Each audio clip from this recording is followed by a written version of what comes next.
कैसे हो आप सब। स्वागत है आपका मेरे इस YouTube channel the genius tutorial for science and problems में। तो फ्रेंड्स, आज हम फिर से जूलॉजी के कुछ एमसीक्यूज़ को करेंगे। आइए स्टार्ट करते हैं। Which of the following control breathing rate in humans? Option first cerebellum, option second hypothalamus, option third thalamus, option fourth medulla oblongata. निम्नलिखित में से कौन मनुष्य में श्वसन दर को नियंत्रित करता है? सेरेबेलम, हाइपोथैलेमस, थैलेमस या फिर medulla oblongata.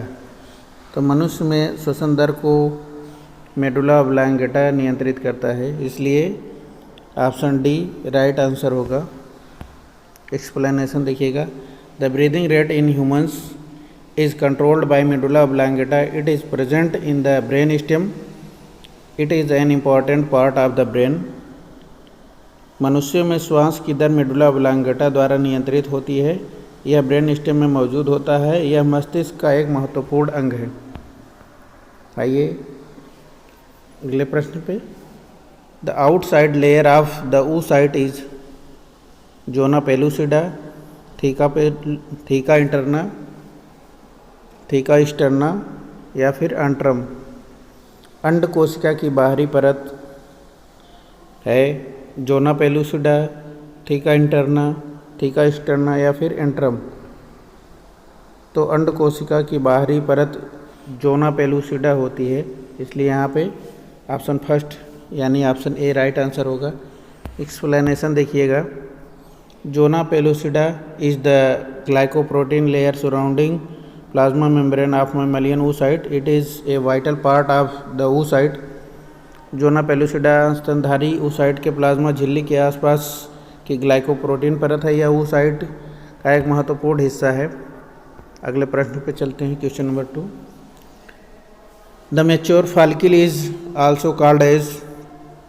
Option first secondary follicle, option second Graafian follicle, option third granulosa cell, option fourth primary follicle.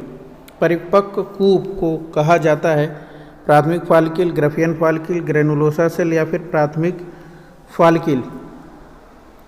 तो परिपक्व कूप को यानी कि मैच्योर फॉलिकल को ग्राफियन फॉलिकल कहा जाता है।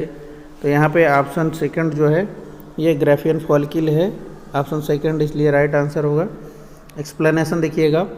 Graafian follicle is present inside N ovary and is a minute cyst with in an egg और ओवम। ग्राफियन फॉलिकल एक अंडाशय के अंदर मौजूद होता है और एक अंडे या डिम्ब के भीतर 1 मिनट का एक सिस्ट होता है। Name the primary sex organ of a female. Testis, mammary gland, ovaries, fallopian tube. मादा के प्राथमिक यौन अंग का नाम बताइए। टेस्टिस या फिर स्तन ग्रंथियाँ या फिर अंडाशय या फिर फैलोपियन ट्यूब। तो ओवरीज जो होती है यानी कि अंडाशय, ये मादा के शरीर का प्राथमिक यौन अंग यानी कि प्राइमरी सेक्स ऑर्गन है। Ovaries are the part of the female reproductive tract. They produce eggs as well as hormones. अंडाशय महिला प्रजनन पथ का हिस्सा है। वे अंडे के साथ साथ हार्मोन भी पैदा करते हैं। अगला क्वेश्चन देखिएगा। Antrum is the cavity of option first gastrula, option second blastula, option third Graafian follicle, option fourth ovary. Antrum किसकी गुहा है? गैस्टुला, ब्लास्टुला, ग्राफियन फॉलिकल या फिर अंडाशय। तो एंट्रम जो होती है ये ग्राफियन फॉलिकल की कैविटी होती है, इसलिए ऑप्शन सी यहाँ पे राइट आंसर होगा। एक्सप्लेनेशन देखिएगा। Antrum is the cavity present in Graafian follicle. It is filled with follicular fluid. Antrum Graafian follicle में मौजूद कैविटी है। यह कुपिक द्रव से भरा होता है। अगला क्वेश्चन देखिए।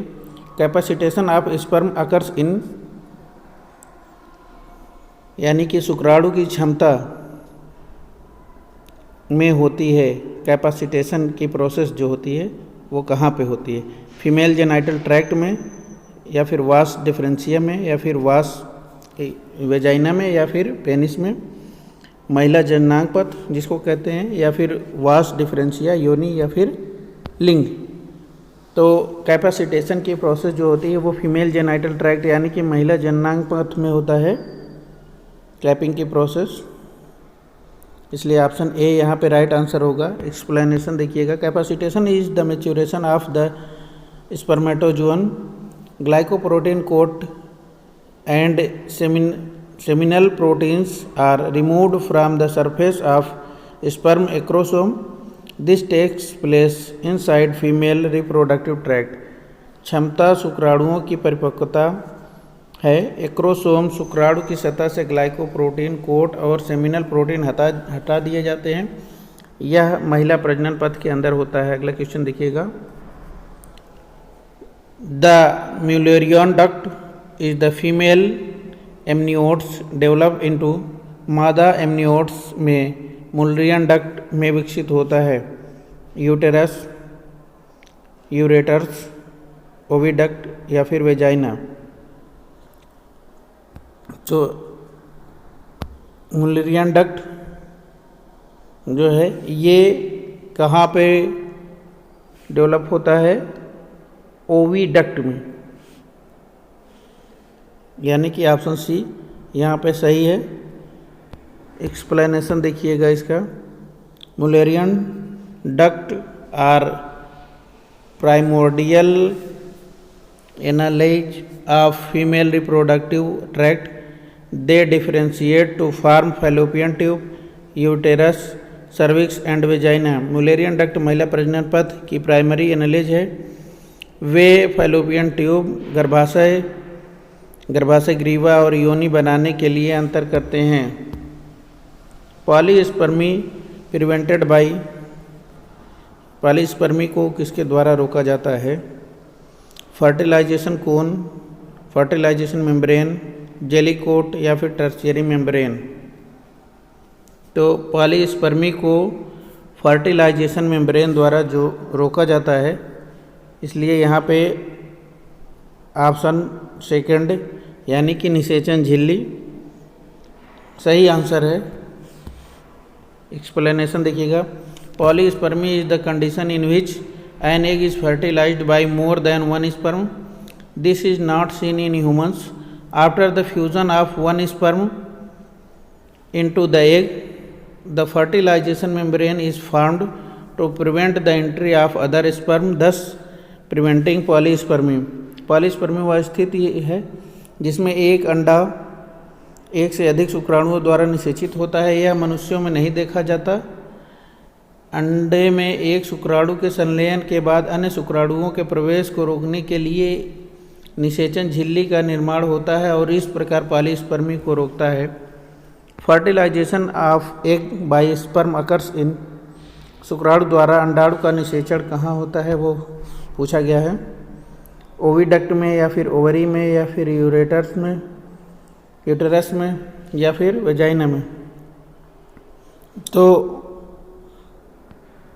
फर्टिलाइजेशन जो होता है वो ओविडक्ट में होता है, इसलिए यहाँ पे ऑप्शन ए राइट आंसर होगा। Oviduct is also known as Fallopian tube, Fallopian tube भी जिसको कहते हैं, यूटेराइन ट्यूब या फिर कहते हैं। The fertilization of egg by sperm occurs in fallopian tube, डिम्ब वाहिनी को फैलोपियन ट्यूब या गर्भाशय ट्यूब के रूप में भी जाना जाता है। शुक्राणु द्वारा अंडे का निषेचन फैलोपियन ट्यूब में होता है। Question number 9, if mammalian ovum fails to get fertilized, which one of the following unlikely. यदि स्तनधारी डिम्ब निषेचित होने में विफल रहता है तो निम्नलिखित में से किसकी संभावना नहीं है? Corpus luteum will degenerate, oestrogen secretion decreases, primary follicle starts developing, progesterone level declines. यानी कि कार्पस ल्यूटियम खराब हो जाएगा, एस्ट्रोजन स्राव कम हो जाता है, प्राथमिक कोप विकसित होना शुरू हो जाता है, प्रोजेस्टेरॉन स्तर गिर जाता है। तो इस दशा में प्रोजेस्टेरॉन स्तर जो होता है यानी कि प्रोजेस्टेरॉन लेवल डिक्लाइंस, प्रोजेस्टेरॉन स्तर गिर जाता है, इसलिए ऑप्शन डी यहाँ पे राइट आंसर। एक्सप्लेनेशन देखिएगा, progesterone is a naturally occurring steroid hormone it is released by ovaries. It is necessary for implantation of fertilized egg. If fertilization fails to take place, the progesterone level declines. Progesterone एक प्राकृतिक रूप से पाया जाने वाला steroid hormone है। यह अंडाशय द्वारा जारी किया जाता है या निषेचित अंडे के आरोपण के लिए आवश्यक है। यदि निषेचन नहीं हो पाता है तो प्रोजेस्टेरॉन का स्तर गिर जाता है। लास्ट क्वेश्चन देखिएगा, Fallopian tube is differentiated into how many parts? Fallopian tube को कितने भागों में विभाजित किया जाता है? 3 भाग में या फिर 4 भाग में, 2 भाग में या फिर 5 भाग में? तो फैलोपियन ट्यूब को 3 भाग में डिवाइड किया जाता है, इसलिए यहाँ पे ऑप्शन ए राइट है। यहाँ पे देखिएगा, Fallopian tube is differentiated into 3 parts, they are ampulla, isthmus and uterine part. यानी कि फैलोपियन ट्यूब को 3 भागों में विभाजित किया जाता है, एम्पुला, इस्थमस और गर्भाशय भाग। तो वीडियो कैसा लगा? Thank you for watching my video अगर अच्छा लगा हो तो चैनल को सब्सक्राइब करें, वीडियो को लाइक करें, शेयर करें, कमेंट करें। Thank you, love you all friends.